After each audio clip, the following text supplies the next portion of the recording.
अस्सलाम वालेकुम। अच्छा जी, हमारे रिवीजन सेशन में आखिरी जो हमारे चैप्टर्स रह गए थे जिन पे हमारी डिस्कशन ओवरव्यू आज हम देखेंगे, that is standard costing and variance analysis.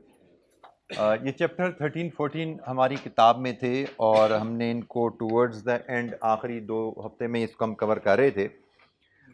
Exam point of view से बेटा इसकी अहमियत मैं दोबारा अगर रिकैप दूँ तो ऑटम 24 वाज एक्सेप्शन, जिसमें ये क्वेश्चन अपीयर नहीं हुआ। अदरवाइज ये कंपलसरी क्वेश्चन ही हमें लगता है कि हर अटेम्प्ट में आने वाला टॉपिक है ये। और सेक्शन ए और बी दोनों जगह नज़र आ रहा है हमें, जैसे सेक्शन बी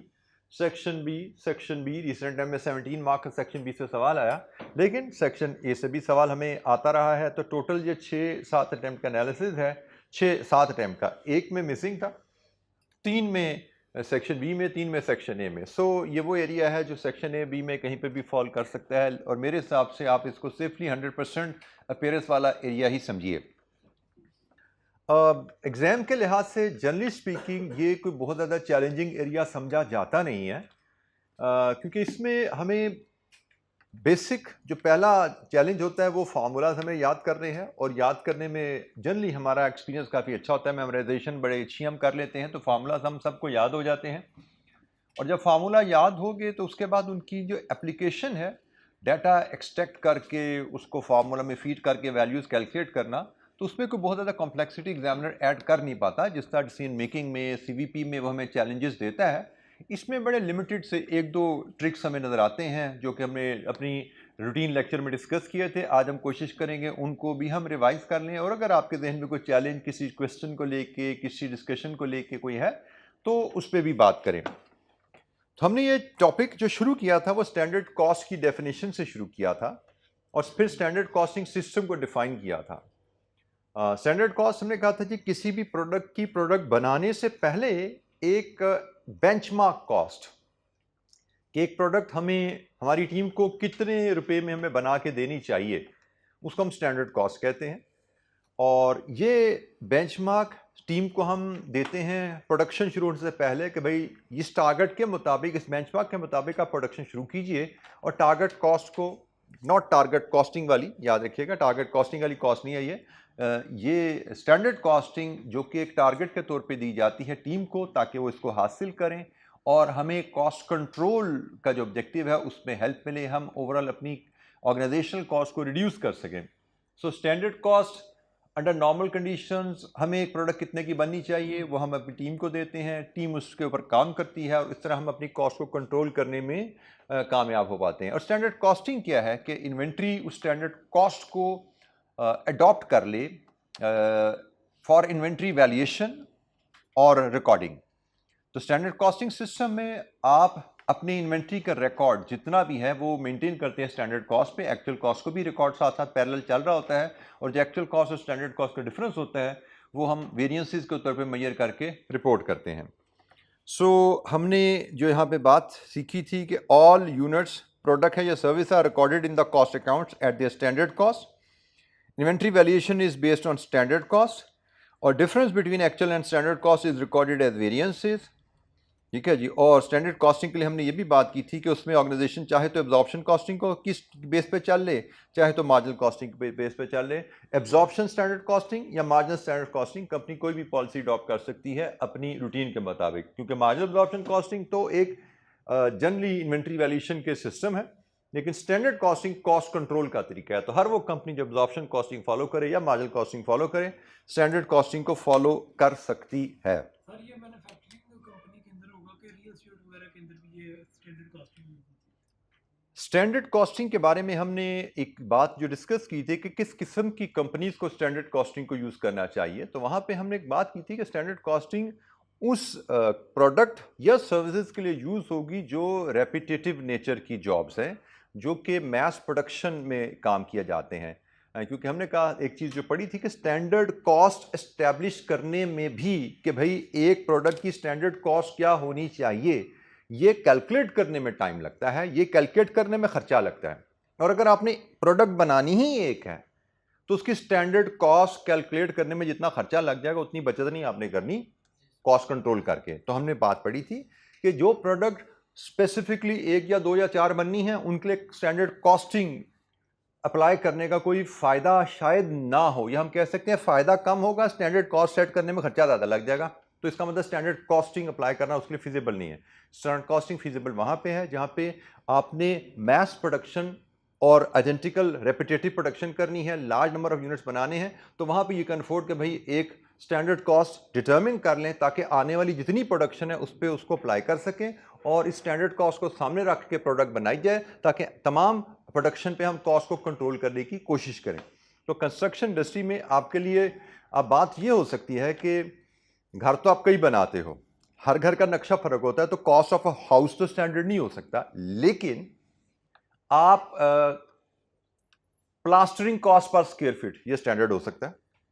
प्लास्टर तो एक इंडिपेंडेंट एक्टिविटी है ना, जो हर घर में की जाती है, किसी में दीवार कम ज़्यादा हो रही है, किसी में ज़्यादा प्लास्टर हो रही है, लेकिन पर स्क्वायर मीटर प्लास्टरिंग की कॉस्ट क्या आती है, that can be set as the standard. Apartments building के जितने भी बिल्डर्स हैं वो तो एक जैसे अपार्टमेंट्स ही बनाते हैं हजारों में। बिल्कुल, जहाँ पे रेपिटेटिव नेचर की जॉब आ रही है, मैंने आपको प्लास्टर रियल एस्टेट इंडस्ट्री में भी नोयत बता दी। आप जैसे अपार्टमेंट बिल्डिंग की बात करें, हमारे यहाँ पे हम चले जाते हैं अस्करी जो बनती हैं सोसाइटीज़ हमारी, वहाँ पे एक ही जैसे बिल्डिंग्स होती हैं। फॉर एग्जाम्पल एक बिल्डिंग है जिसमें से 20 अपार्टमेंट है, तो उस जैसी से 50 बिल्डिंग बननी है, तो 50 इंटू 20 1000 अपार्टमेंट बन रहे हैं। तो yes, their standard costing is वहाँ पे आप कह सकते हैं कि अफोर्डेबल, वहाँ पे बिल्कुल करनी चाहिए, क्योंकि मैसिव प्रोडक्शन एक जैसे मल्टीपल बहुत ज़्यादा लार्ज नंबर ऑफ प्रोडक्ट्स बन रही हैं, तो वहाँ पे बिल्कुल आप स्टैंडर्ड कॉस्टिंग को यूज़ कर सकते हैं।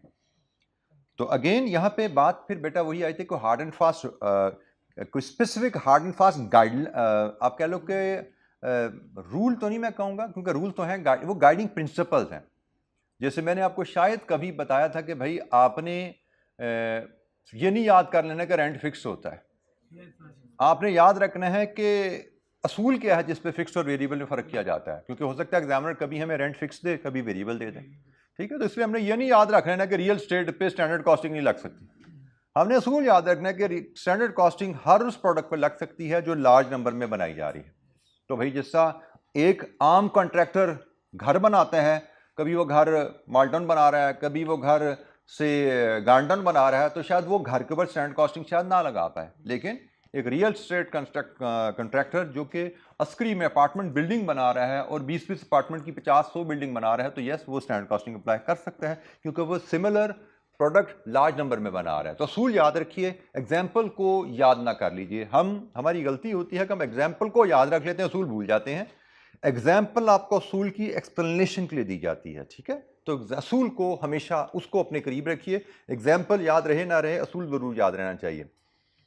हम असूल याद होगा, असूल को हम किसी भी सिनेरियो पर अप्लाई करके उसका सही हल निकाल पाएंगे।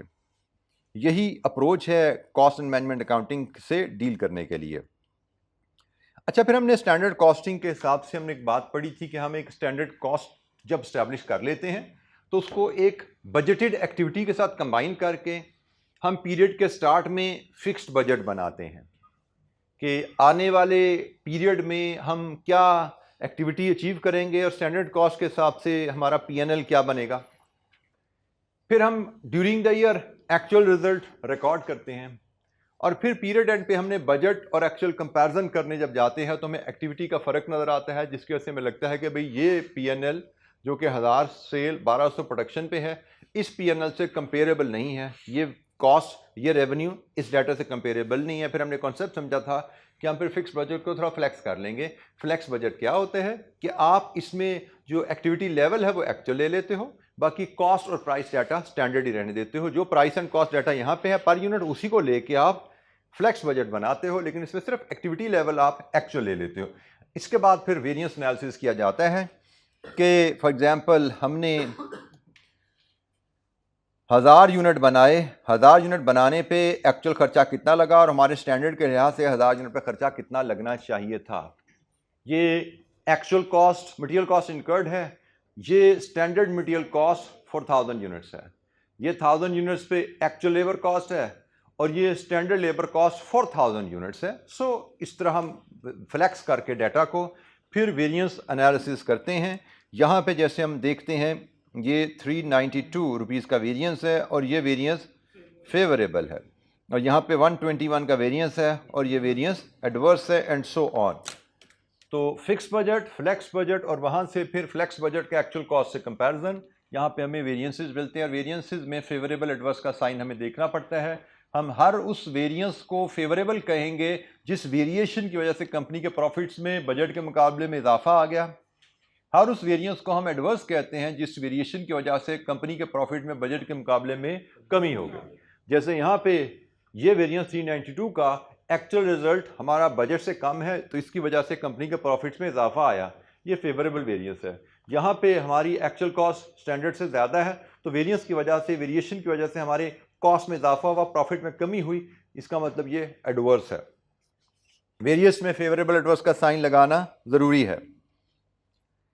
अच्छा जी, हमने वेरिएंसेस के डिफरेंट फार्मूलाज पढ़े थे और मैंने यहाँ पे आपको क्लियर किया था कि फार्मूलाज डिफरेंट किताबों में डिफरेंट अंदाज में देखने का आपको मिल सकते हैं। कुछ किताबों में जैसे मैंने यहाँ पे इक्वेशन शेप में मिला दिखा, आपको ऐसे नज़र आएगा। कुछ किताबों में इवन पास्ट पेपर क्वेश्चन में भी स्टेटमेंट की शेप में फार्मूला नज़र आते हैं, स्टेटमेंट की शेप में वेरिएंसेस कैलकुलेट किए गए हैं।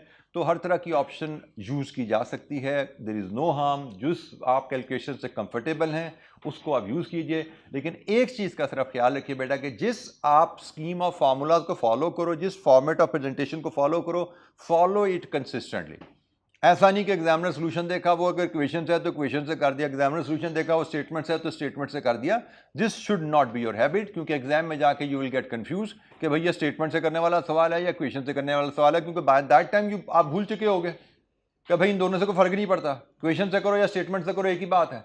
वहां तक पहुंचते पहुंचते आपको आदत पड़ चुकी होगी कि हाँ भाई आंसर देखते हैं, इक्वेशन से है तो इक्वेशन से कर दो, स्टेटमेंट से है तो स्टेटमेंट से कर दो, दोनों तरीके में आते हैं विदाउट रियलाइजिंग दिस फैक्ट के दोनों तरीके एक ही रिजल्ट दे रहे हैं, कोई फर्क नहीं पड़ता। So follow one method consistently, जो भी आप अडॉप्ट करें, वो इक्वेशन है या वो स्टेटमेंट है। तो जनाब हमने जो पढ़ा था, हम मटेरियल का कॉस्ट वेरिएंस लेते हैं, ये हमारी standard cost for actual production है और ये हमारी एक्चुअल मटेरियल कॉस्ट है। इन दोनों का डिफरेंस कहलाता है मटेरियल कॉस्ट वेरिएंस, जिसकी हम बाइफर्केशन करते हैं प्राइस वेरिएंस में और यूजेज वेरिएंस में।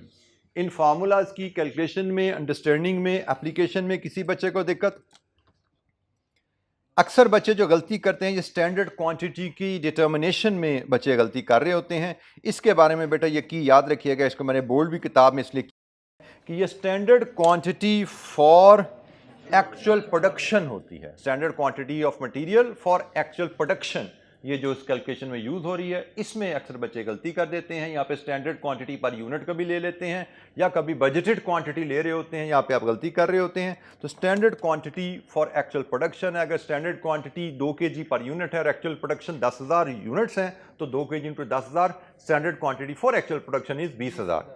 ठीक है, ये कहानी। और वेरिएंस एनालिसिस के लिए मैंने आपको बड़ा क्लियरली कहा हुआ है कि भाई यूजेज वेरिएंस का फार्मूला इन दो वैल्यूज के कंपैरिजन से फेवरेबल एडवर्स का फैसला होगा और प्राइस वेरिएंस का फैसला इन दो वैल्यूज के कंपैरिजन से फैसला होगा। पॉजिटिव नेगेटिव में कभी वेरिएंस कैलकुलेट नहीं करते। एक्चुअल प्राइस, मटेरियल की एक्चुअल प्राइस अगर स्टैंडर्ड से ज़्यादा है तो ये एडवर्स वेरिएंस है, और अगर मटेरियल की एक्चुअल प्राइस स्टैंडर्ड से कम है ये फेवरेबल है। इसी तरह एक्चुअल क्वांटिटी अगर स्टैंडर्ड से ज़्यादा इस्तेमाल कर ली ये एडवर्स हो जाएगा, और एक्चुअल क्वांटिटी अगर स्टैंडर्ड से कम है तो ये फेवरेबल है। ठीक है जी। और यहाँ पे याद रखना है यूजेज वेरिएंस में प्राइस जो हम यूज़ करते हैं वो स्टैंडर्ड होती है, और प्राइस वेरिएंस में जो क्वांटिटी यूज़ करते हैं मल्टीप्लाई करने के लिए वो एक्चुअल होती है। ये बेसिक चीज़ें आपको जहन नशीन करनी है और फार्मूलाज को बिल्कुल पिक्चर की तरह आपके जहन में क्लियर होनी चाहिए, मेमोराइज आपको करना है इनको। एग्जामिनेशन में फार्मूला लिखना कोई मैंडेटरी नहीं होता, लेकिन मुझे लगता है कि अगर आप फार्मूला लिख के, बेशक इसी तरह एब्रीवेशन में लिख दो फार्मूला लिख के वैल्यू सीट करोगे तो आपके एरर के चांसेस लो हो जाते हैं। फार्मूला के बगैर वैल्यूज डालने में कुछ बच्चे गलती कर सकते हैं, तो रिक्वायरमेंट नहीं है फार्मूला लिखना एग्जाम में, लेकिन फार्मूला लिख के सवाल हल करना इसी शेप में, बेशक फार्मूला याद करो इसी शेप में लिखो, 2 सेकंड लगेंगे, लेकिन वो 2 सेकंड आपके आंसर की एक्यूरेसी इंश्योर कर लेंगे। और मैंने आपको याद करने में बताया, आप स्टैंडर्ड माइनस एक्चुअल करो, एक्चुअल माइनस स्टैंडर्ड करो, कोई फर्क नहीं पड़ता। डिफरेंस हमने लेने हैं तो कोई फर्क नहीं पड़ता, पॉजिटिव नेगेटिव साइन तो लेना नहीं हमने। अच्छा जी, इसमें हमने जो एस्पेक्ट एक डिस्कस किया था वो था प्राइस वेरिएंस में अक्सर क्वेश्चन में हमें क्वांटिटी यूज और क्वांटिटी परचेज दोनों चीज़ें दे दी जाएंगी, तो हमें यहाँ पे जो पॉइंट डिस्कस हुआ था कि हमें प्राइस वेरिएंस में कौन सी क्वांटिटी यूज़ करनी चाहिए। यूजेज वेरिएंस में तो कोई इशू नहीं है, वो तो क्वांटिटी एक्चुअल क्वांटिटी यूज पे ही कैलकुलेट किया जाता है, लेकिन प्राइस वेरिएंस में कौन सी क्वांटिटी ली जाए, एक्चुअल परचेज या एक्चुअल यूज। और उसके लिए हमने रूल पढ़ा था कि हम क्वांटिटी परचेज यूज करते हैं अगर ये डिपेंड करेगा कंपनी की इन्वेंट्री वैल्यूएशन पॉलिसी पे। हमने पढ़ा था कि भाई इसमें से सिलेक्शन जो है डिपेंड करती है कंपनी इन्वेंट्री वैल्यूएशन पॉलिसी पे। क्वांटिटी परचेज यूज होंगे अगर कंपनी की इन्वेंट्री वैल्यूएशन स्टैंडर्ड कॉस्ट है, क्वांटिटी कंज्यूम यूज होगी अगर कंपनी की इन्वेंट्री वैल्यूएशन एक्चुअल कॉस्ट है। और इन्वेंट्री वैल्यूएशन में अक्सर एग्जामिनर हमें ये हिंट नहीं देता, इंस्टेड कंपनी क्वेश्चन में लिखा नजर आएगा company uses FIFO to value inventory, company uses एफको टू वैल्यू इन्वेंट्री। जब ये FIFO एफको लिखा हुआ है इसका मतलब कंपनी एक्चुअल कॉस्ट पे फॉलो कर रही है। अगर हमने पढ़ा था क्वेश्चन साइलेंट होगा पॉलिसी के बारे में तो हम अज्यूम करते हैं स्टैंडर्ड कॉस्ट और अकॉर्डिंगली क्वांटिटी परचेज पे प्राइस वेरिएंस कैलकुलेट करते हैं। तो क्वेश्चन में पॉलिसी लिखी होगी FIFO एफको या क्वेश्चन साइलेंट होगा, तो उस केस में फिर क्वेश्चन साइलेंट है तो भी स्टैंडर्ड कॉस्टिंग, क्वेश्चन क्लियर है तो भी स्टैंडर्ड कॉस्टिंग या एक्चुअल कॉस्टिंग, जो भी केस होगा उसके मुताबिक हम क्वेश्चन को लेके चलते हैं। जी, material price and usage variance. फिर हमने रिकॉर्डिंग भी सीखी थी और मैंने आपको एक बात में फिर तवज्जो दिला दूं, पास पेपर में अभी तक जो जर्नल एंट्रीज है वेरिएंसेस की अभी तक टेस्ट नहीं हुई। ये जर्नल एंट्रीज हमने पढ़ी थी मटेरियल के, लेबर के, ओवरहेड के तमाम वेरिएंसेस की, ये एंट्रीज अभी तक पास पेपर में टेस्ट नहीं हुई। और अगर आप पास पेपर बेस रिवीजन करोगे तो ये एंट्रीज आपकी नज़र से दोबारा नहीं गुजरनी, ये एंट्रीज आपको किताब में ही मिलनी है बेटा। तो इसलिए किताब को देखते रहना है, रिवीजन के बगैर प्रैक्टिस नहीं करनी। हमेशा पहले किताब देखो, सारा इंश्योर करो कि आप हर एस्पेक्ट को नज़र से गुजार लो, बिकॉज किसी भी लम्हे ये एंट्रीज आपके एग्जाम में आने वाली हैं, क्योंकि अभी तक एग्जामिनर ने इनको टेस्ट नहीं किया। और ये एंट्रीज मुझे लगता है कि ये नई स्कीम 22 में जो आई उसी वक्त अच्छा सिलेबस में शामिल की गई है, उससे पहले सिलेबस का हिस्सा होती भी नहीं थी। हिस्टोरिकली ये एंट्रीज सिलेबस का हिस्सा नहीं होती थी, इतने स्ट्रक्चर्ड वे में, डिटेल्ड वे में क्वेश्चन हमें किताब में कभी नज़र नहीं आई। हालांकि किताबें तो बड़े अरसे से आ रही हैं कॉस्ट मैनेजमेंट अकाउंटिंग की, ये नई स्कीम जब आई 2021-22 में तब ये एंट्रीज को शामिल किया गया, अभी तक टेस्ट नहीं हुई में ये एंट्रीज। तो जनाब हमने जिस तरह पॉलिसीज़ दो हैं उसी तरह दो पॉलिसीज़ के तहत हमने ये वेरिएंसेस की रिकॉर्डिंग भी देखी है कि भाई प्राइस वेरिएंस की रिकॉर्डिंग कैसे की जाएगी जब क्वांटिटी परचेज पे रिकॉर्ड कर रहे हो, और ये प्राइस वेरिएंस की रिकॉर्डिंग है। Inventory actual quantity into standard price inventory account को डेबिट किया जाएगा, और accounts payable actual quantity into actual price पे क्रेडिट किया जाएगा। और इन दो वैल्यूज़ का जो डिफरेंस है वो आपका प्राइस वेरिएंस है। अगर एडवर्स है तो डेबिट कर देना, अगर फेवरेबल है तो क्रेडिट कर देना। ये इन दोनों में से आइदर और एक एंट्री पढ़नी है, इन दोनों में से या डेबिट पड़ेगी या क्रेडिट पड़ेगी। जो दो एंट्रीज कंफर्म है कि इन्वेंट्री ने डेबिट स्टैंडर्ड प्राइस पे होना है और पेबल ने क्रेडिट एक्चुअल प्राइस पे होना है। Price variance at quantity purchase calculate किया जा रहा है किस पॉलिसी के तहत? Inventory valuation standard cost. Inventory valuation standard cost पे होती है, तो प्राइस वेरिएंस क्वांटिटी परचेज पे कैलकुलेट किया जाता है, और ये रिकॉर्ड भी at the time of purchase किया जाता है। जब हम परचेज की एंट्री डालते हैं तभी प्राइस वेरिएंस रिकॉर्ड कर लिया जाता है। और फिर usage variance at the time of issue record किया जाता है, जिसमें आप डेबिट करोगे वर्किंग प्रोसेस को standard quantity into standard price पे, क्रेडिट करोगे आप इन्वेंट्री को actual quantity into standard price पे। प्राइस दोनों में स्टैंडर्ड है, फर्क सिर्फ क्वांटिटी का है। यही आपका इन दो वैल्यूज का डिफरेंस आपका यूजेज वेरिएंस होता है। अगर रिवर्स है तो डेबिट, अगर फेवरेबल है तो क्रेडिट। इन दोनों में से कोई एंट्री आ जाती है। ये आपकी कहानी है जब आप प्राइस वेरिएंस क्वांटिटी परचेज पे रिकॉर्ड करते हो, तो आपने price variance at the time of raw material purchase record करना है और usage variance at the time of issue record करना है। लेकिन अगर आपका असूल है ये वाला, अगर आपका असूल ये वाला है, तो इस केस में प्राइस एंड यूजेज वेरिएंसेस दोनों eight the time of issue record किए जाते हैं। इस केस में eight the time of purchase कोई वेरिएंस रिकॉर्ड नहीं किया जाता, simply inventory debit credit payable, कोई वेरिएंस रिकॉर्ड नहीं हुआ। और जब मटेरियल इशू किया जाएगा तो यहां पे दोनों वेरिएंसेस रिकॉर्ड किए जाएंगे।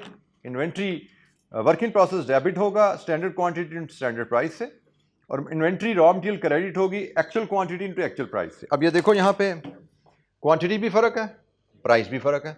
इसका मतलब इन दोनों का डिफरेंस आपका टोटल कॉस्ट वेरिएंस है, इसमें प्राइस वेरिएंस भी है, यूजेज वेरिएंस भी है।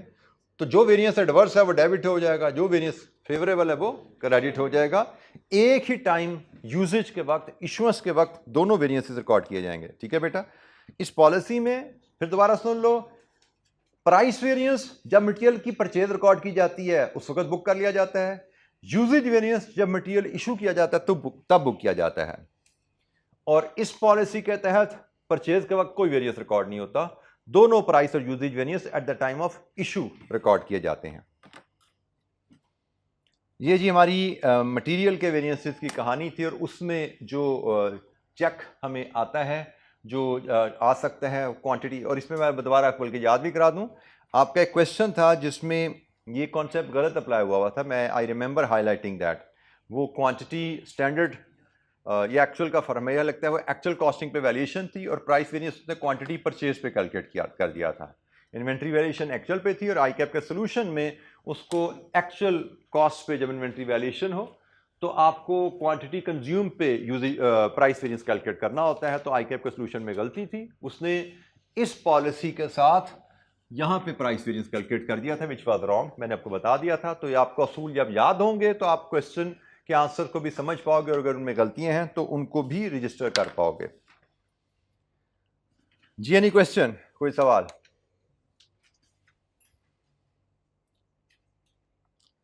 अच्छा, लेबर वेरिएंसेस के हमने 3 फार्मूलाज के सेट पढ़े थे। एक था labour variances without idle time, दूसरा था labour variance with unplanned idle time, और तीसरा था labour variances with planned idle time. तो ये भी बेसिक कैलकुलेशन थी। लेबर का कॉस्ट वेरिएंस, इसकी bifurcation into rate and efficiency variance, same logic के तहत जैसे मटेरियल कॉस्ट वेरिएंस प्राइस और यूजेज में स्प्लिट हुआ था, लेबर कॉस्ट वेरिएंस रेट और एफिशिएंसी में स्प्लिट होता है। कोई इसमें कॉम्प्लिकेशन या वेरिएशन नहीं है। यहाँ पे चैलेंज फिर वही है, स्टैंडर्ड आवर्स ये जो लिए जाते हैं, ये जो स्टैंडर्ड आवर लिए जाते हैं आपको याद रखना है, ये standard our required for actual production होते हैं। ठीक है, standard hours for actual production होते हैं कि एक्चुअल आपने कितने यूनिट्स बनाए, उन पे स्टैंडर्ड के हिसाब से कितने घंटे लगने चाहिए थे, ये आपके स्टैंडर्ड आवर्स हैं। ठीक है जी, और ये आपकी standard labour cost for actual production है, और ये आपकी एक्चुअल लेबर कॉस्ट है। So standard cost for actual production और ये actual cost for actual production he union होती है। इनका डिफरेंस लेबर कॉस्ट वेरिएंस है, ये लेबर का रेट वेरिएंस है, ये लेबर का एफिशिएंसी वेरिएंस है। और हमने पढ़ा था कि लेबर वेरिएंस, ये वेरिएंसेस जो हम कैलकुलेट करते हैं, हर वेरिएंस हमें किसी एक डिपार्टमेंट की परफॉर्मेंस के बारे में इंफॉर्मेशन देता है। जैसे लेबर का जो रेट वेरिएंस है या प्राइस वेरिएंस है, ये किस डिपार्टमेंट की एफिशिएंसी पे इंफॉर्मेशन दे रहा है? प्रोक्योरमेंट, परचेज डिपार्टमेंट की एफिशिएंसी में बताएगा फेवरेबल या एडवर्स। और जो यूजेज वेरिएंस है प्रोडक्शन डिपार्टमेंट पे। लेकिन हमने साथ ही एक और बात भी पढ़ी थी, इंटररिलेशनशिप, कि भाई प्राइस वेरिएंस और यूजेज वेरिएंस का आपस में रिलेशनशिप भी होता है। क्योंकि बाज़ का आप सस्ता मटेरियल खरीद लेते हो, उसकी क्वालिटी खराब होती है, तो जब सस्ता मटेरियल खरीदा तो प्राइस वेरिएंस तो फेवरेबल आ गया, लेकिन क्वालिटी खराब हुई तो यूजेज वेरिएंस एडवर्स हो जाता है। तो हमें ये एस्पेक्ट भी ध्यान में रखने हैं। हमसे वेरिएंस की कैलकुलेशन सिर्फ नहीं मांगी जा सकती, हमसे बाज़ का पॉसिबल कॉजेज भी मांगी जा सकती हैं, और इंटर रिलेशनशिप की डिस्कशन भी मांगी जा सकती है। तो इसी तरह यहाँ पे लेबर में भी रेट और एफिशिएंसी में रिलेशनशिप एग्जिस्ट करता है। आप हो सकता है लेबर सस्ती हायर कर लो, रेट वेरिएंस फेवरेबल आ जाएगा, लेकिन सस्ती लेबर शायद लेस एक्सपीरियंस्ड है, टाइम ज्यादा लगा देगी, तो एफिशिएंसी वेरिएंस एडवर्स हो जाएगा। तो फेवरेबल रेट वेरिएंस में lead to adverse efficiency variance. So ये आपका इंटररिलेशनशिप वेरिएंसेस आ जाता है, क्योंकि फेवरेबल रेट वेरिएंस की एक वजह लेस एक्सपीरियंस लेबर की हायरिंग भी हो सकती है, and definitely this is going to lead to adverse efficiency variance, and vice versa. Adverse rate variance आया because you hired more experience labour, तो फेवरेबल वेरिएंस आ जाएगा एफिशिएंसी में, क्योंकि experience labour will take less time to produce the same units. तो ये relationship बहरहाल exist कर सकता है, हमें उसको भी ज़हन में रखना है। क्योंकि हमने यहाँ पे जो पढ़ा था वेरियंस एनालिसिस में, इसका ऑब्जेक्टिव होगा वेरियंसेस कैलकुलेट करना, वेरियंसेस की कॉजेज को इन्वेस्टिगेट करना, और इन्वेस्टिगेट करते हुए हम इंटररिलेशनशिप को भी ज़हन में रखा करेंगे। और जब हम कॉज को इन्वेस्टिगेट कर लेंगे तो अगर फेवरेबल वेरियंस है तो उसके जिम्मेदारों को अप्रिशिएट करना, और अगर एडवर्स वेरियंस है तो उसके जिम्मेदारों की अकाउंटेबिलिटी करना। ये हमारा ओवरऑल स्टैंडर्ड कॉस्टिंग का फ्लो या ऑब्जेक्टिव रहता है, प्रोसेस इस तरह चलता है। अच्छा, ये हमारा labour cost variance with unplanned idle time में दूसरा सिनेरियो आया था, जिसमें हमने जो लेबर के एफिशिएंसी वेरिएंस के दो हिस्से कर दिए थे, एक प्रोडक्टिव एफिशिएंसी और एक आइडल टाइम। हमने कहा कि हम आवर्स पे तो ज़्यादा घंटों की तनख्वाह कर, काम कम हो पाया। अनप्लैंड आइडल टाइम कहते हैं, जो कि हमारे जब हम स्टैंडर्ड कॉस्ट सेट कर रहे थे तब हमें नहीं पता था आइडल टाइम आने वाला है, और ये आइडल टाइम किसी हादसे की वजह से, किसी नेग्लिजेंस की वजह से आया। It was not originally part of our production process. जैसे हम आइडल टाइम आया क्योंकि लेबर क्योंकि स्टॉक आउट हो गए हम, आइडल टाइम आया क्योंकि प्लांट में कोई ब्रेकडाउन आ गया, आइडल टाइम आया क्योंकि हमारा पावर ब्रेकडाउन आ गया, इसलिए लेबर को फारिग बैठना पड़ा। It was not planned, it was not part of the production process. तो इस केस में आइडल टाइम को अलहदा से मेजर किया जाता है और इसका वेरिएंस अलहदा से कैलकुलेट किया जाता है, और ये हमेशा एडवर्स होगा। अनप्लैंड आइडल टाइम हमेशा एडवर्स आपको आइडल टाइम वेरिएंस मिलेगा। और फिर जो आप एफिशिएंसी वेरिएंस कैलकुलेट करते हो उसका हम प्रोडक्टिव एफिशिएंसी का नाम दे देते हैं, और इसमें फिर हम आवर्स वर्क को लेकर चलते हैं, जो कि एक फेयर तरीका है कि स्टैंडर्ड कितने घंटे लगने चाहिए थे और स्टैंडर्ड और एक्चुअल कितने घंटे काम किया। एफिशिएंसी वेरिएंस हम आवर्स वर्क पे लेंगे, लेकिन जो आवर वर्क और पेड का डिफरेंस है, ये आइडल टाइम, इसको अलहदा से हम वेरिएंस के तौर पर रिपोर्ट कर देते हैं। हाँ, रेट वेरिएंस हम आवर पेड पे मेजर करते हैं, क्योंकि रेट वेरिएंस किस डिपार्टमेंट की एफिशिएंसी है? एचआर की। तो एचआर ने तो जितने आवर हायर किए हैं उनकी जिम्मेदारी उसको लेनी है ना। वर्कर ने जितने घंटे काम किया वो उसके लिए जिम्मेदार है। वर्कर को अगर आपकी किसी नालायकी की वजह से फारिग बैठना पड़ा तो उसकी जिम्मेदारी वर्कर पे नहीं है। स्टॉक आउट हो गए, वर्कर फारिग बैठा रहा तो जिम्मेदार प्रोक्योरमेंट वाले हैं। मशीन का ब्रेकडाउन हो गया, वर्कर फारिग बैठे रहे तो जिम्मेदार मेंटेनेंस वाले हैं। ठीक है जी। तो इसलिए हम वर्कर की एफिशिएंसी आवर वर्क पे जज करेंगे, लेकिन प्रोक्योरमेंट डिपार्टमेंट की एफिशिएंसी एचआर डिपार्टमेंट की एफिशिएंसी आवर्स पेड पे जज करेंगे, क्योंकि एचआर ने सारे आवर, जो काम हुआ जो नहीं हुआ, सारे आवर हायर करने की जिम्मेदारी एचआर पे ही थी। तो ये बात यहाँ पे बेटा ख्याल रखना है, डिफरेंस इनका यहाँ पे। और हाँ, कॉस्ट वेरिएंस भी आवर्स पेड पे लिया जाता है, क्योंकि टोटल खर्चा तो हमारा इसी पे मेजर होता है। अच्छा जी, लास्ट हमारा जो वेरिएंसेस जो हैं लेबर टाइम के साथ, that was with planned idle time. Planned idle time हम कहते हैं कि जब हम स्टैंडर्ड बना रहे थे तो स्टैंडर्ड बनाते हुए हमें पता था कि हमारा सर्टन टाइम आइडल जाएगा due to some bottleneck of the process. हमें प्रोडक्शन शुरू होने से पहले पता था कि कुछ आइडल टाइम आने वाला है। तो अगर हम स्टैंडर्ड कॉस्ट में ही हमें आइडल टाइम पे इंफॉर्मेशन अवेलेबल है तो हम इसको प्लान्ड आइडल टाइम कहते हैं। और प्लान्ड आइडल टाइम में वेरिएंसेस कैलकुलेट कुछ इस अंदाज में किए जाते हैं। यह आपकी यहाँ पे बेटा जो याद रखना है कि टोटल कॉस्ट के लिए जो आवर्स लिए जाते हैं, प्लान्ड आइडल टाइम है क्या कि हमें बताया जा रहा है कि भाई हमें working hours, standard working hours जो चाहिए वो 4.5 हैं से, और स्टैंडर्ड आइडल टाइम हमारा से 0.5 है। इसका मतलब टोटल लेबर आवर्स जो हमारे लगेंगे वो 5 आवर्स हैं। मैंने एक आपसे बात की थी कि मेरी इस केस में लेबर कॉस्ट पर यूनिट किस आवर पे बेस होनी चाहिए, 4.5 पे या 5 पे? बिल्कुल ठीक है, हमारी लेबर कॉस्ट 5 आवर्स पे बेस होगी। तो इसी रेफरेंस से इसको हम टोटल आवर कह लें या इसको हम ग्रॉस आवर कह लें। इस रेफरेंस से आपने याद रखना है लेबर कॉस्ट हमारी जो बेस करेगी वो ग्रॉस आवर पे बेस करती है। तो टोटल लेबर कॉस्ट में यहाँ पे ग्रॉस आवर्स हैं, और इधर आए तो ये वर्किंग आवर्स की बात हो रही है। ठीक है जी, ये ग्रॉस आवर्स हैं। ग्रॉस आवर्स के दो हिस्से हो जाते हैं, एक वर्किंग आवर्स हैं और एक आइडल टाइम है। तो ये स्टैंडर्ड ग्रॉस आवर्स हैं, ये स्टैंडर्ड वर्किंग आवर्स हैं, और ये स्टैंडर्ड आइडल टाइम है। ठीक है जी, ये सारी कहानी है। जैसे फॉर एग्जांपल अगर मेरी actual production, I am just assume मेरी एक्चुअल प्रोडक्शन से 1000 यूनिट्स है, तो इसका मतलब मेरे जो स्टैंडर्ड टोटल आवर्स होंगे वो होंगे 5000, मेरे स्टैंडर्ड जो वर्किंग आवर्स होंगे वो 4500, और जो स्टैंडर्ड आइडल टाइम होगा वो 500। अब ये फिगर्स आपको यहाँ से आसानी से आप रिलेट कर सकते हो कि भाई ये जो फिगर है ये हमारी कैलकुलेशन में इधर यूज़ होगी, ये जो फिगर है ये हमारी कैलकुलेशन में इधर यूज़ होगी और ये जो फिगर है ये हमारी कैलकुलेशन में यहाँ यूज़ होगी। तो कॉस्ट वेरिएंस निकालते हुए जो स्टैंडर्ड आवर्स यूज़ होते हैं वो ग्रॉस आवर्स हैं, यहाँ पे वर्किंग आवर्स हैं और यहाँ पे आइडल टाइम है। ठीक है जी, ये स्टैंडर्ड ही हैं। फुल आवर्स जो कि working hours plus idle time का टोटल है। और यहाँ पे जो हमने बात डिस्कस की थी कि इधर जो आइडल टाइम है that can B idle time variance can be favourable और एडवर्स। यहाँ पे फेवरेबल या एडवर्स दोनों तरह से आइडल टाइम वेरिएंस आ सकता है। इसमें एक्चुअल आइडल टाइम की कैलकुलेशन एक चैलेंज कुछ बच्चों के लिए बनती है कि एक्चुअल स्टैंडर्ड आइडल टाइम की कैलकुलेशन बात का चैलेंज बनती है। मैं उसको थोड़ा सा एक कोई डाटा से उसको डिस्कस कर लेता हूँ। एग्जामिनर हमें अक्सर कहता है कि स्टैंडर्ड आइडल टाइम जो है वो है 5% ऑफ आवर्स पेड और स्टैंडर्ड आवर पर यूनिट हमें बताया जाता है से 10 लेबर आवर। बल्कि मैं इसको इस तरह कहता हूँ, मेरी स्टैंडर्ड लेबर कॉस्ट जो है वो 10 लेबर आवर्स इंटू से ₹50 500 है और मुझे बताया जाता है कि standard idle time 5% of the hours paid है। अच्छा, यहाँ पे तो पहली बात हम यहाँ पे इस्टेब्लिश कर लेते हैं कि भाई जब लेबर कॉस्ट गिवन है तो वो उसमें जो आवर्स लिए गए हैं वो ग्रॉस कह लीजिए या इस केस में पेड कह लीजिए।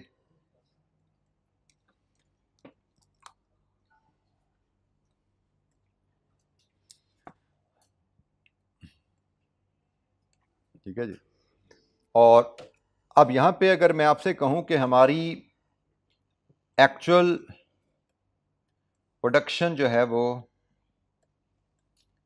500 यूनिट्स थी, तो मुझे बताइए स्टैंडर्ड आइडल टाइम क्या होगा। स्टैंडर्ड आइडल टाइम क्या होगा यहाँ पे, कैलकुलेट कीजिए जनाब।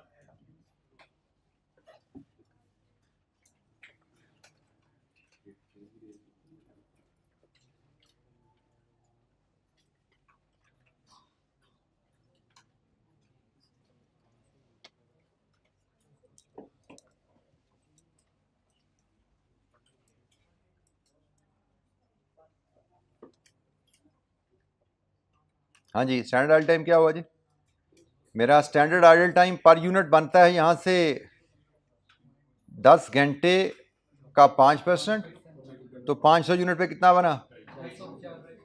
250 लेबर आवर्स, ये हमारा स्टैंडर्ड आइडल टाइम है। अब अगर मैं इसको थोड़ा सा चेंज करूँ, यहाँ पे किसी बच्चे को एतराज? अगर मैं इसको चेंज करूँ, standard idle time is 5% of the hours worked.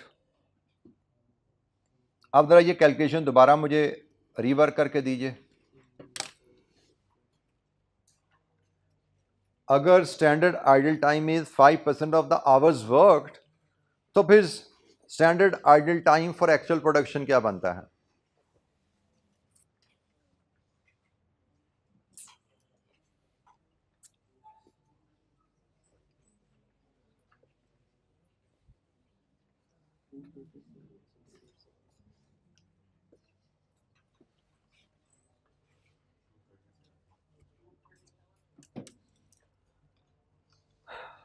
इस केस में हमारा 10 आवर्स जो है ये टोटल आवर्स है, ये ग्रॉस आवर्स हैं।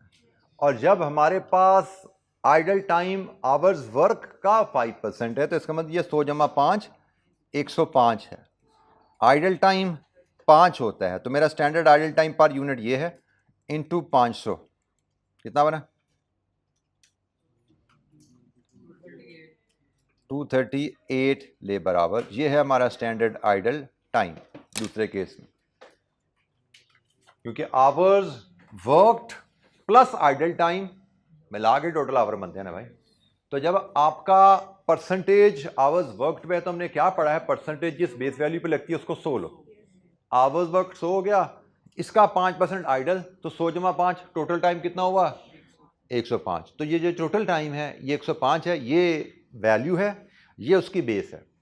टोटल टाइम की बेस 105 निकलती है। तो हमें आइडल टाइम चाहिए तो उसकी बेस 5 है। तो ये अगर 105 है तो 5 क्या है, ये मेरे पास आइडल टाइम पर यूनिट आ गया, इसको यूनिट प्रोड्यूस से मल्टीप्लाई कर दिया तो हमें idle time, standard idle time for actual production मिल गया। 500 यूनिट के लिए स्टैंडर्ड आइडल टाइम क्या बनता है जी? Any question? परसेंटेजेस, प्रोपोर्शन, फिर वही कहानी, कहीं ना कहीं एग्जामिनर आपको बार बार टेस्ट करेगा कि आपकी अंडरस्टैंडिंग कैसी है परसेंटेजेस, प्रोपोर्शंस पे। अच्छा, लेबर की एंट्री जब हम रिकॉर्ड करते हैं तो एक ही स्टेप में इसको रिकॉर्ड कर लिया जाएगा। हम डेबिट करेंगे वर्क इन प्रोसेस को standard hours into standard rate से, और क्रेडिट करेंगे पेरोल को actual hours into actual rate से। जब वेजेस पे की जाती हैं तो डेबिट वेजेस या पेरोल हो चुका है, क्रेडिट कैश या बैंक हो चुका। पहली एंट्री इससे पहले जो पड़ती है वो आपकी पेरोल, इसको कह लो, या वेजेस कह लो, टू बैंक। ये एक एंट्री आपकी ऑलरेडी डेबिट क्रेडिट पड़ चुकी है, ये पहली एंट्री है। हम दूसरी एंट्री को डिस्कस कर रहे हैं।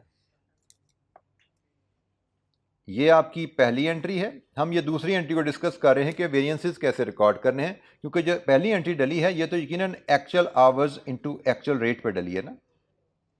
वेजेस हमारी actual hours into actual rate पे हुई हैं।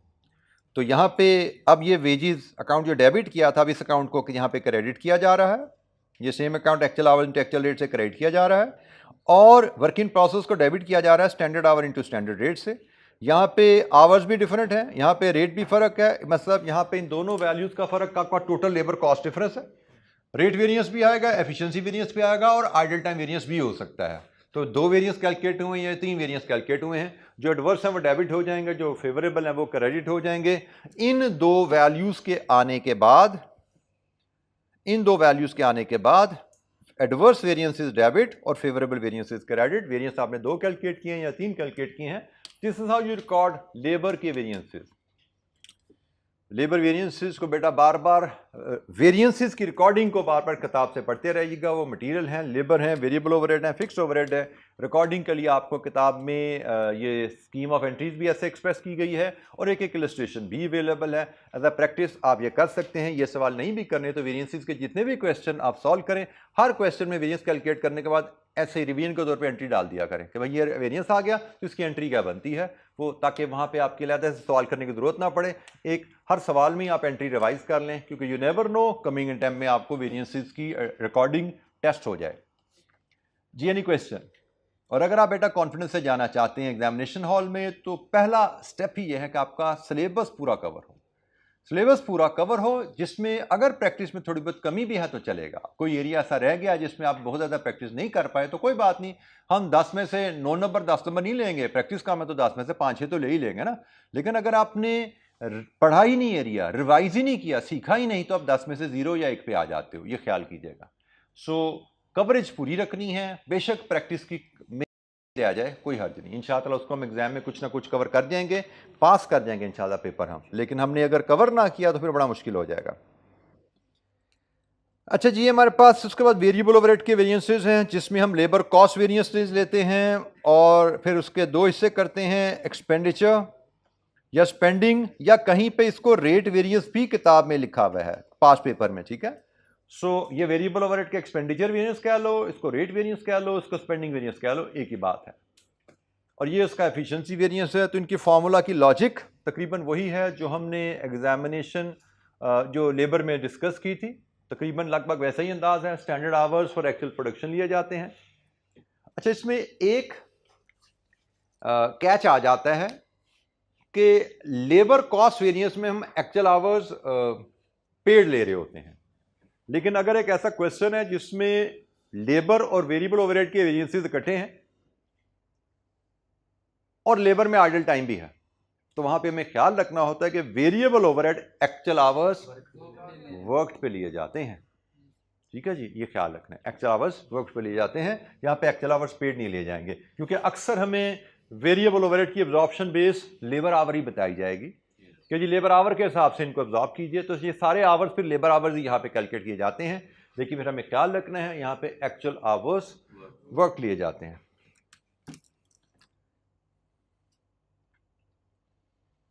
अच्छा जी, इनकी रिकॉर्डिंग भी बड़ी सिंपल है। एक्चुअल ओवरहेड जब इनकर होते हैं तो डेबिट ओवरहेड तो आपके हो गया, क्रेडिट कैश या पेएबल हो गया। उस वक्त ओवरहेड को आपने प्रोडक्शन को चार्ज करना है, तो प्रोडक्शन को चार्ज करते हुए वर्किंग प्रोसेस से डेबिट होना है standard hour into standard rate से, और ओवरहेड ने क्रेडिट होना है actual hours into actual rate से। Actual hours into actual rate से ओवरहेड ने क्रेडिट होना है, और इसके बाद जो बचेंगे वो वेरिएंस होंगे। अगर एडवर्स है तो डेबिट, और अगर फेवरेबल है तो क्रेडिट। इससे हमारी एंट्री डेबिट क्रेडिट में कंप्लीट हो जाती है, क्योंकि ये आपकी स्टैंडर्ड वेरिएबल ओवरहेड कॉस्ट है, ये आपकी एक्चुअल वेरिएबल ओवरहेड कॉस्ट है, और इन दोनों का डिफरेंस आपका कहलाता है टोटल वेरिएबल ओवरहेड वेरिएंस, जिसके हम दो हिस्से कैलकुलेट करते हैं, रेट एंड स्पेंड एफिशिएंसी। अच्छा, एक पॉइंट और मुझे किसी बच्चे ने सवाल किया था तो याद आ गया। हमें अक्सर सवाल एग्जामिनेशन में आते हैं जिसमें कहा जाता है कैलकुलेट ऑल पॉसिबल वेरिएंसेस। तो मुझसे एक बच्चे ने सवाल पूछा था कि ऑल पॉसिबल वेरिएंसेस हमें कहा जाता है तो मटेरियल का टोटल कॉस्ट वेरिएंस क्यों नहीं निकालते, हम सिर्फ प्राइस और यूजेज क्यों निकालते हैं? ऑल पॉसिबल में तो पहले मटेरियल का कॉस्ट वेरिएंस निकलना चाहिए, फिर उसके दो हिस्से होने चाहिए।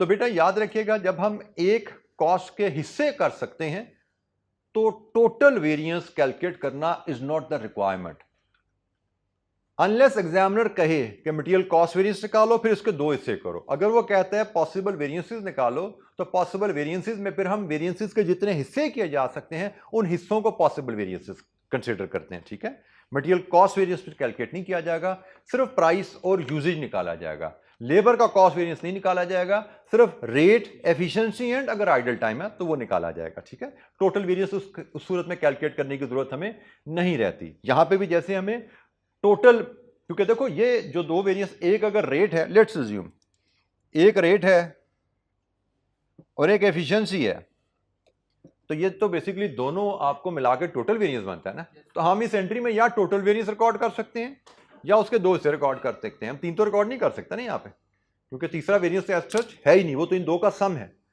तो हम यहाँ पे या टोटल वेरिएंस रिकॉर्ड कर ले या रेट और उसके दो हिस्से करके दो हिस्से रिकॉर्ड कर ले, तीनों को यहाँ पे रिकॉर्ड नहीं किया जा सकता।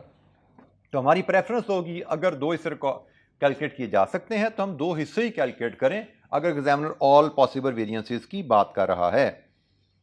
जी, एनी क्वेश्चन?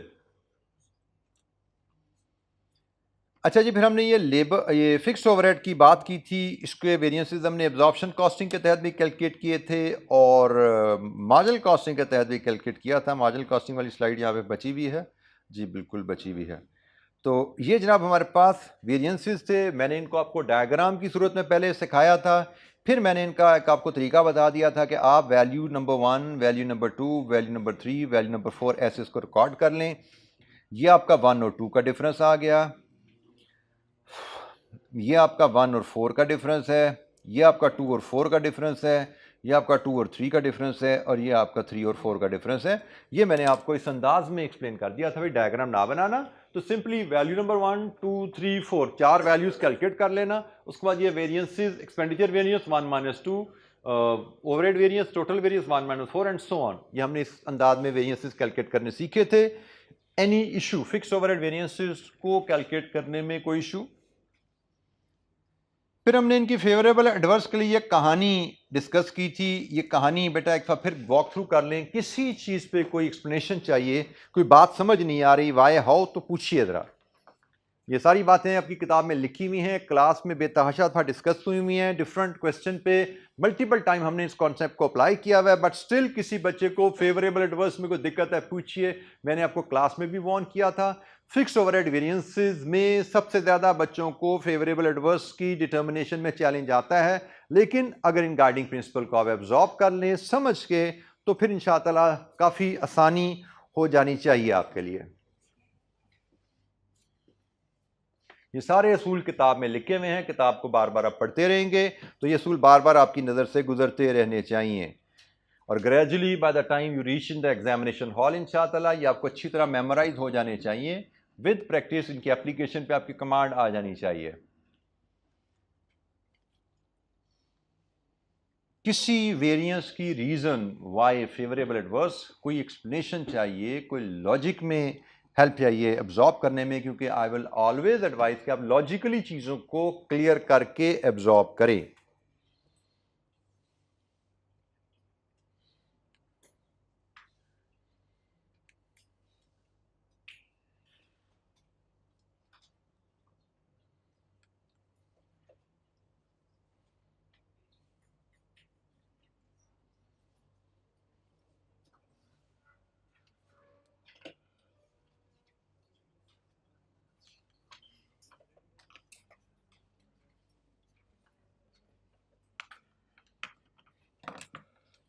जी बेटा, एनी क्वेश्चन?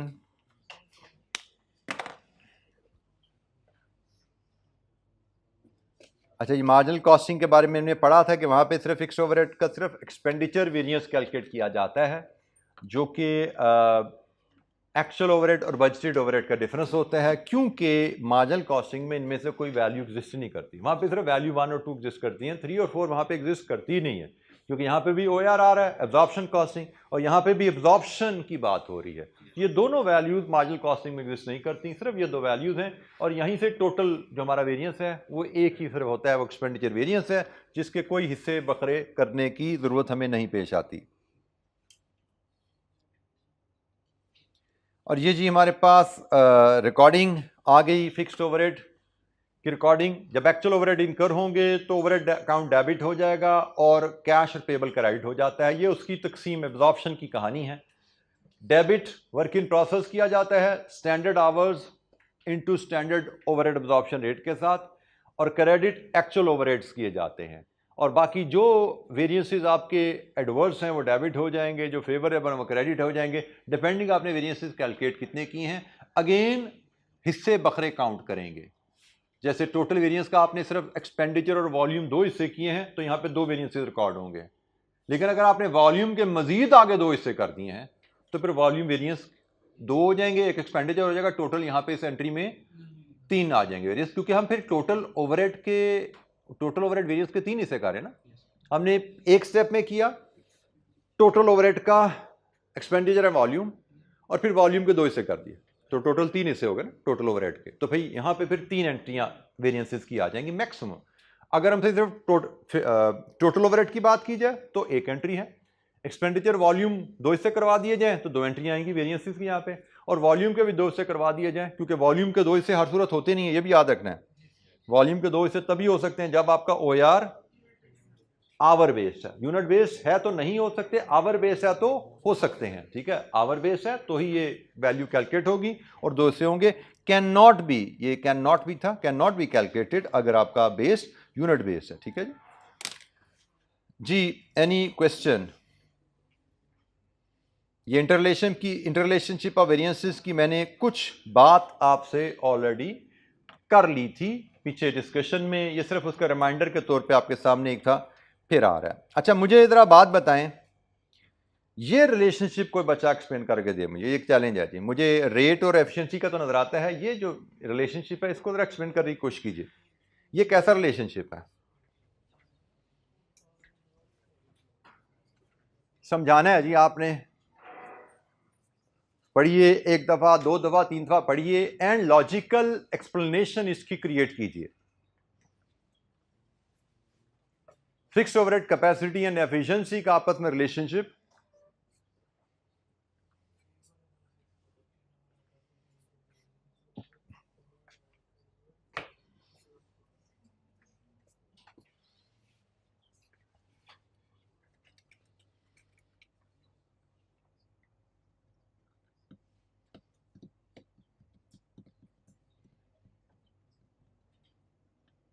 हाँ जी, किसको समझ आया? कौन दावा करता है कि उसको समझ आ गई है? कितनी पुरानी कहानी है भाई, कब कब पढ़ने को काम दिया हुआ है, चैप्टर पढ़ा के ख़त्म किया हुआ है, किसी ने तवज्जो नहीं दी हुई इस चीज़ के ऊपर। इससे साबित हो रहा है ना कि आप लोगों को किताब पढ़ने की आदत शायद नहीं है, या एटलीस्ट समझ के पढ़ने की आदत नहीं है। अगर कोई इसको एक्सप्लेन नहीं कर पा रहा तो गलत बात है फिर, क्योंकि अगर किताब पढ़ी होती और समझ ना आता तो मुझसे पूछना चाहिए था। तो मुझे तो नहीं याद किसी ने मुझसे ये पूछा है। किताब पढ़ी होती और मुझसे नहीं पूछा तो फिर सबको समझ आना चाहिए, और किसी को समझ नहीं आ रहा तो इसका मतलब किसी ने किताब नहीं पढ़ी। आपने किताब पढ़ी हुई है, ये बता रहे कि समझ आ गया? गुड, चलो बताओ क्या कह रहा है ये। बेटा उसने लिखा है कि अगर आपका एफिशिएंसी वेरिएंस फेवरेबल होगा तो कैपेसिटी वेरिएंस एडवर्स हो जाता है। जुमला पहले मतलब समझ लो कि अगर आपका एफिशिएंसी वेरिएंस फेवरेबल होगा तो इसकी वजह से कैपेसिटी वेरिएंस एडवर्स आएगा। पहले तो जुमले का मतलब समझना है, फिर इसकी लॉजिक पीछे इसके सोचनी है कि ये क्या लॉजिक है, कहानी क्या बीच में। जी भाई, मतलब भी नहीं हो सकता, एक ही मतलब है भाई। जो आपकी नज़र में हो सकता है वो बता दीजिए। एफिशिएंसी बढ़ने से प्रोडक्ट पे ज़्यादा टाइम लग सकता है। वो तेरी तो कॉन्सेप्ट बहुत ही क्लियर है भाई। एफिशिएंसी बढ़ने से एक प्रोडक्ट पे ज़्यादा टाइम लगता है। एफिशिएंसी बढ़ने से एक प्रोडक्ट पे